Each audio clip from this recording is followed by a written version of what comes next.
Let's continue our discussion of the Upanishads. This time, we're still getting it from the Sourcebook in Indian Philosophy in Chapter 2, pages 57 to 77. Please, before even considering moving forward, watching this video, please make sure you've read 57 to 77. Allow me to share my PowerPoint slide, and it begins precisely there. Prasna and Mundaka Upanishads. Let's begin with Prasna Upanishad first. The meaning of Prasna. The Sanskrit word Prasna means question. The Prasna Upanishad is a series of 6 questions asked by students to the sage Pippalada. When the students approach the sage for instruction, he says, "Live with me in this hermitage for 1 year, practicing self-control and austerity with faith. Then ask me questions, and if I can answer them, I will try to answer." I cannot help but reflect on how this is also very similar to an instance in scriptures where some of the disciples of John were asking Jesus about certain questions, and his reply was very similar. He says, "Come and see," which is really an invitation to be with him, live with him. And we see a very similar instance in this case from Pippalada. And as it is undeniable, this is much earlier and older than the Christian Bible. And it's interesting how he says, when you live with me, you will practice self-control, you will practice austerity or poverty with faith. And then after you have lived and experienced, then you can already ask the question. Then we can already see if I can answer the question. The idea of living with can be made more clearly in the concept of brahmakarya and tapas. Even the ability to ask intelligent questions requires mental and physical preparation. You cannot simply ask any questions you like because you want to ask any questions you like.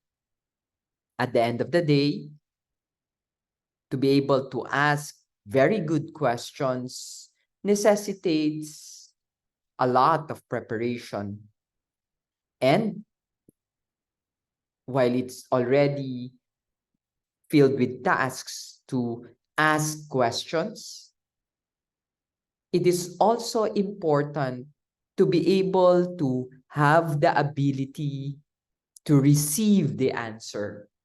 Yes, it's possible that we can ask intelligent questions, but what if we're not yet ready to receive the answer? That reminds me a lot of the Maria Rilke's reply in the letter to the young poet that basically is about questions. And the reply of Rilke, Maria Rilke, to the question was this, and allow me to read it for you.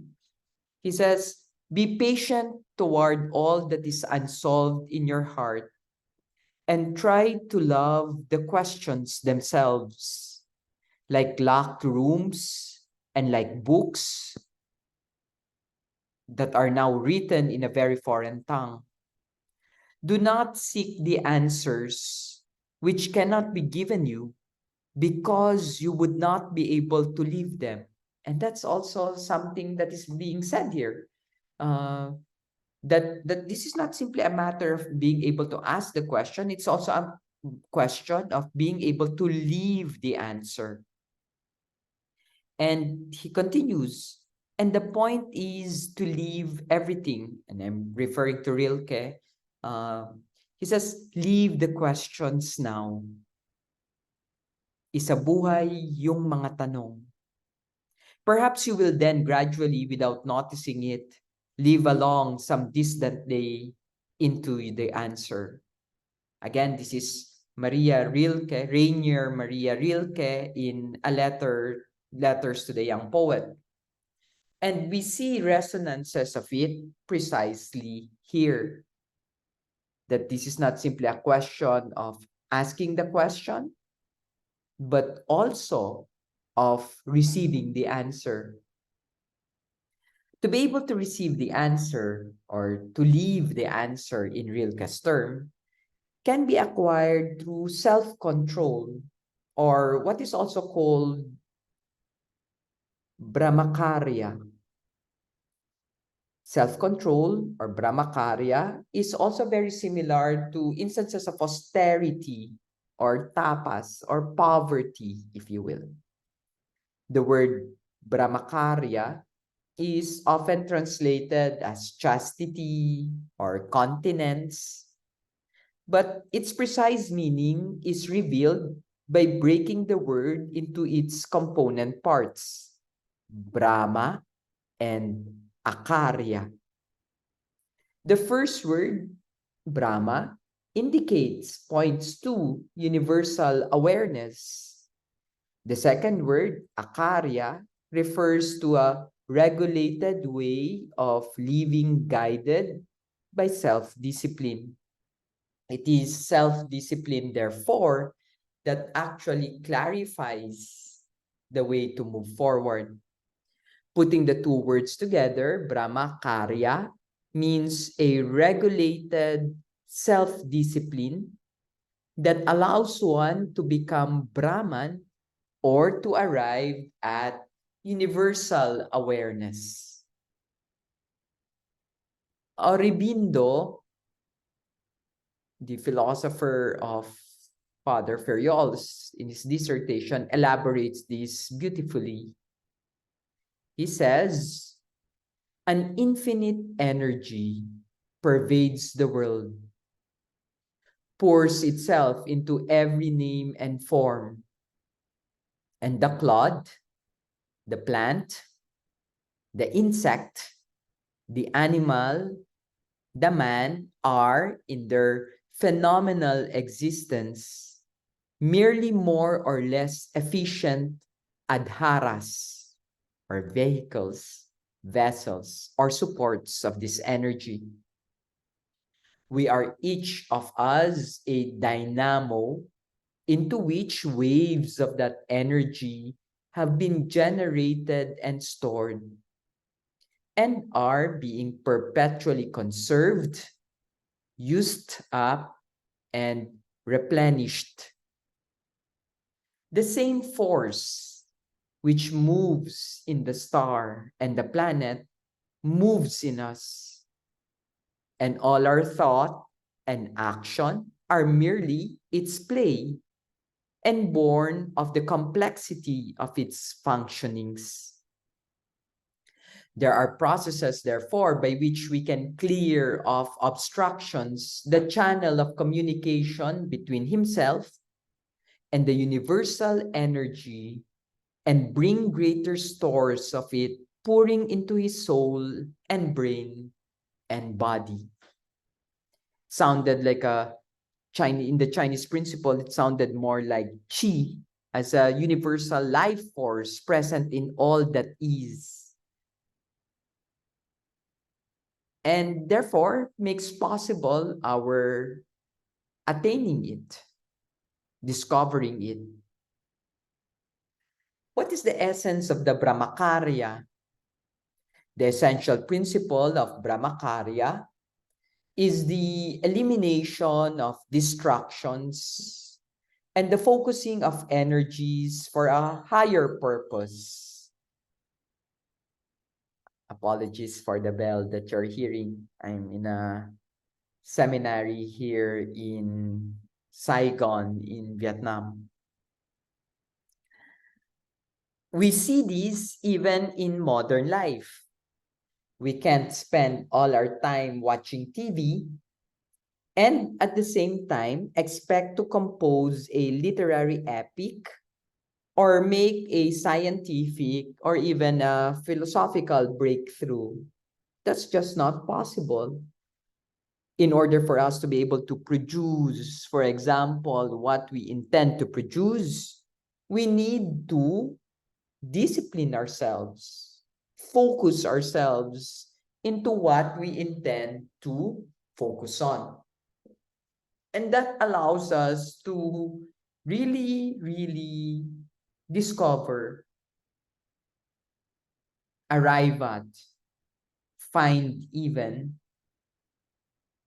what we intend to find, arrive at, or even discover. Let's look at the questions that we were mentioning a while ago. Remember, Prasna, as we said, is composed of 6 questions that was asked by students to Pipalada. And the first question is what we'd like to look at. The first question is, how did creation come into being? How did creation come into being? Pipalada answers, the father of creation, Prajapati, desired offspring and performed austerity, tapas, out of which life, prana, or universal energy, and matter, rayi, have come. It thought the combination of these two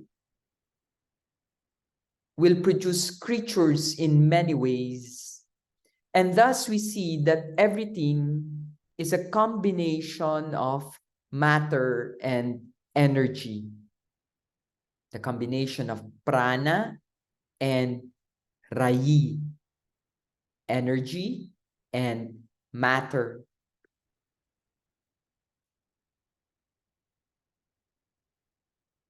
The sun is life, and matter is the moon. Matter is all these, whatever is formed. The rising sun pervades the east and fills with the energy all the beings that are there. All beings are energized by the sun. Prana, or universal energy, is the soul of the universe. It is light energy that animates and even illumines everything. Prana. Prana. That's the first question. Let's go to the second question. The nice things about these recorded lectures is that if it's not clear, you can actually pause the video and go back. The second question, what are the energies, prana, that sustain the body? And the reply is either ether, air, fire, water, earth, as well as speech, mind, sight, and hearing sustain this body. But of these, all of these are supported by prana, the life principle. As fire, prana burns. As the sun, it shines. As a cloud, it rains. As the moon, it nourishes us. As breath, it moves in the body. As fire, it transports energy to all the organs. Prana protects us as a mother protects her children. It sounds so easy to understand, but the level and depth of comprehension will necessitate more than that. As fire, it transports energy to all the organs. Prana protects us as a mother protects her children. Ether, moon, etc. What do we mean by ether? Ether is to be interpreted as space. The moon symbolizes matter. And in this verse, the moon represents food. Prana means the life principle. And by life principle, we refer to the biophysical, the intellectual, the emotional, and the spiritual too. This is what constitutes us, the body. No? Not simply our nerves, not simply, but all of these together. Let's look at the third question. And the third question is, how did prana come about? How did it enter the body? How does it distribute itself there? How does it go out of the body? How does it hold together the body, mind, and the senses? Of course, even if I talk about prana, I can't help it but really recognize also qi, the Chinese principle qi here. No? This student is really clever. He was able to ask several questions and just compress them into one, even if this question is barely answerable by one. And the sage replies, and you tell me who's better, who's or more he's intelligent. He says, prana is born of the Atman, but like a man and his shadow, they are inseparable. It enters the body by the action of the mind, manas. Prana is divided into 5 parts.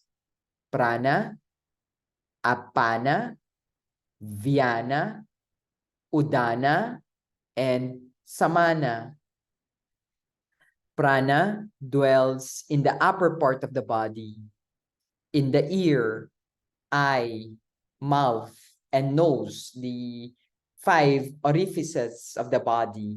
The eyes, the openings, 5 openings, the eye, the ears, the mouth, and the nose. The apana dwells in the lower.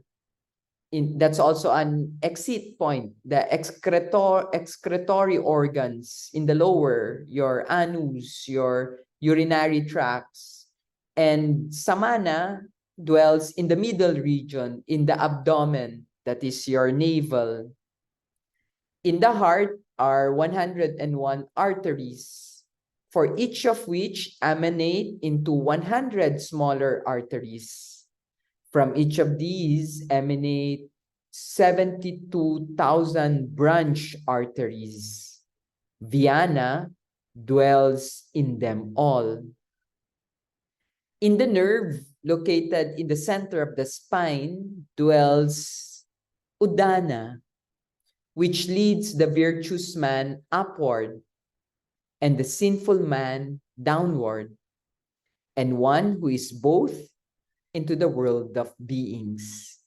That's a very, very interesting insight, but also it opens to us a very unique understanding of the body, which we can also consider. Aurobindo explains this beautifully. He says, prana manifests itself in 5 distinct vital powers to which the names Prana, Samana, Vyana, Apana, and Udana have been given by the ancient writers. Prana, the vital force par excellence, has its seat in the upper part of the body and conducts all mental operations, the indrawing and outdrawing of breath, and the induction of food. Samana, seated centrally in the body, balances, equalizes, harmonizes the vital operations, and is the agent of assimilating food. Vyana pervades the whole body. On it depends the circulation of blood and the distribution of the essential part of the food eaten and digested throughout the body. Apana, situated in the lower part of the trunk, presides over the lower functions, especially the emission of such parts of the food that are rejected by the body. And Udana is the vital power which connects bodily life with the spiritual element of man. It's very interesting how Aurobindo clarifies it further, but you see also how they're all related. Thus, the fivefold prana controls the nervous energies of the human being, which we can still consider and even deepen. Let's look at the fourth question. And the fourth question is, when a man's body is asleep, who is it within that sleeps? Who is awake? And who is it that sees the dreams? To which the teacher explains, when a man sleeps, the sensory organs are drawn in. However, the pranas, the fires of life, sleep not. The mind is led nearer to the Atman. In the dream state, the mind revives its past impressions. Whatever it has seen, it sees again. Whatever it has heard, it hears again. Whatever it has enjoyed in various places, it enjoys again.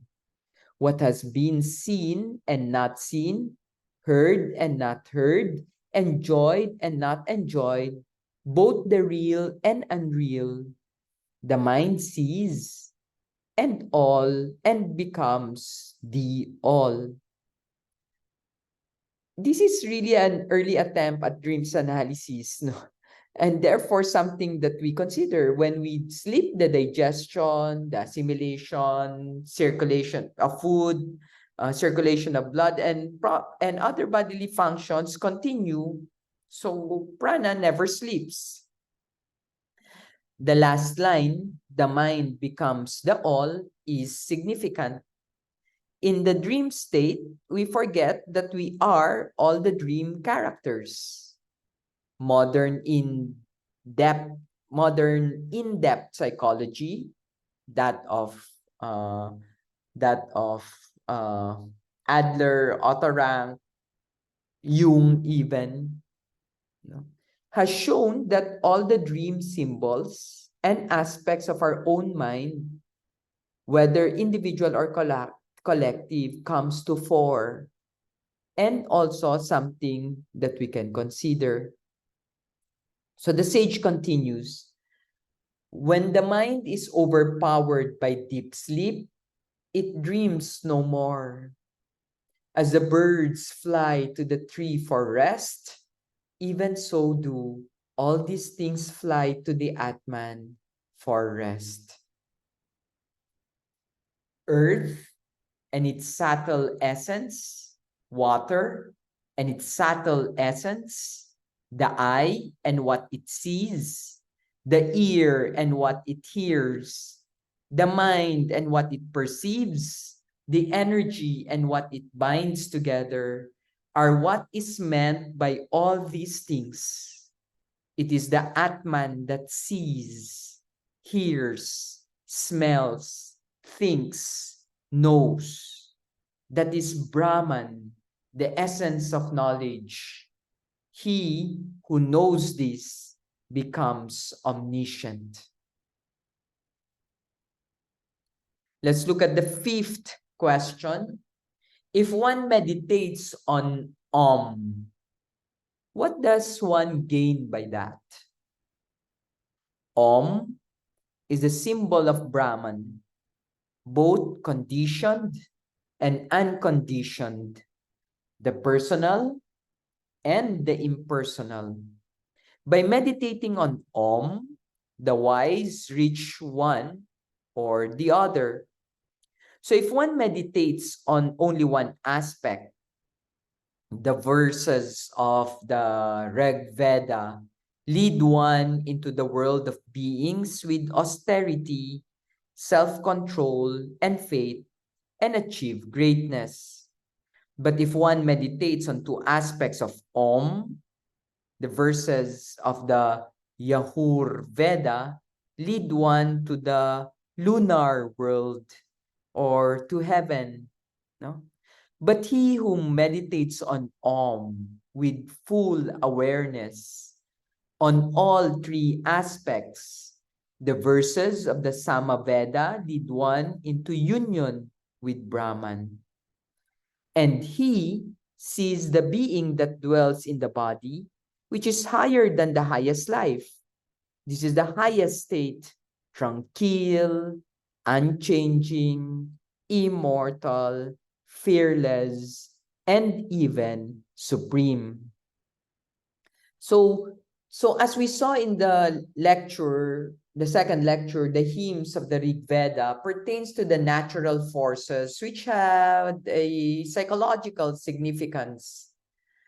The hymns of the Yajur Veda are more concerned with sacrificial duties, and neither of these two lead us to the highest state, the verses declare. Only the Sama Veda, combined with meditation on Om, with full awareness, leads one to the highest state. And when we look at the Sama Veda, we find an emphasis on the glory of the brain and also the workings of the pranas. Thus, to turn the mind inward, one must first look on the pranas and the workings of the brain. And let's look at the ninth question, the last sixth question, sorry. The sixth and the last question. We read, a prince asked me if I knew the person with 16 parts. I said I knew him not. Then the prince rode away. Can you please tell me where is that person? The sage replied, you are that person of 16 parts. You are life, prana, faith, ether, air, light, water, earth, sensory system, mind, food, strength, austerity, knowledge, works, the world, and in the world, name. The sage continues, the Atman dwells within the body in every creature. As the flowing rivers tend towards the ocean, and on reaching that, merging into it, losing their name and form, so also all living things flow towards the ocean of Brahman and merge into that, losing their name and form. That is without parts and immortal. There is no state higher than this. So that's the Prasna Upanishads. And if you can remember, we're looking at the Prasna Upanishads and also the Mundaka Upanishad. And the Mundaka Upanishads, we will discuss very quickly in 3 slides only. So please hold on and bear with me. The word Mundaka is derived from the root word mund, which means to shave. The Upanishads makes a distinction between lower knowledge and higher knowledge. In lower knowledge, it places all knowledge communicated through the written word, including the Vedas. Knowledge of the changeless reality, like Plato's forms, is viewed as higher knowledge due to their immutability or unchangeliness. So here we see a very cosmic view. Using analogy, the Upanishad tried to give a cosmic view of Brahman. As innumerable sparks fly upward from the blazing fire, so also all things have come from the imperishable. That being is self-luminous and formless. It dwells within and it dwells without. It is unborn, pure, greater than the greatest, without breath and without mind. Fire is its head, the sun and moon its eyes, the region of space its ears, its speech is that which is revealed in the Vedas. The air is its life, the universe its heart. Out of its feet, the earth is born. It is the innermost self of all beings. Therefore, know that. I like the statement, therefore, know that. Let's go to the last slide. And here we look at Om as the bow on which the arrow can fly. Taking as the bow the great weapon of the Upanishad, one should place the arrow of devotion. And drawing it with the mind absorbed in meditation on that, know that that is the target. The syllable Om is the bow. The arrow is the individual being. And Brahman is the target. If you like this type of content, I hope you subscribe, like, and even share in your social media posts this video. This is, again, Samo't sa Simula. Thank you very much for your participation. Lastly, the Atman cannot be realized without physical and mental strength. And for that matter, everything that has been discussed will have to play a role in recognizing the Atman, and it's recognizing that the Atman is also the Brahman. Thank you very much for your participation and interest in this class.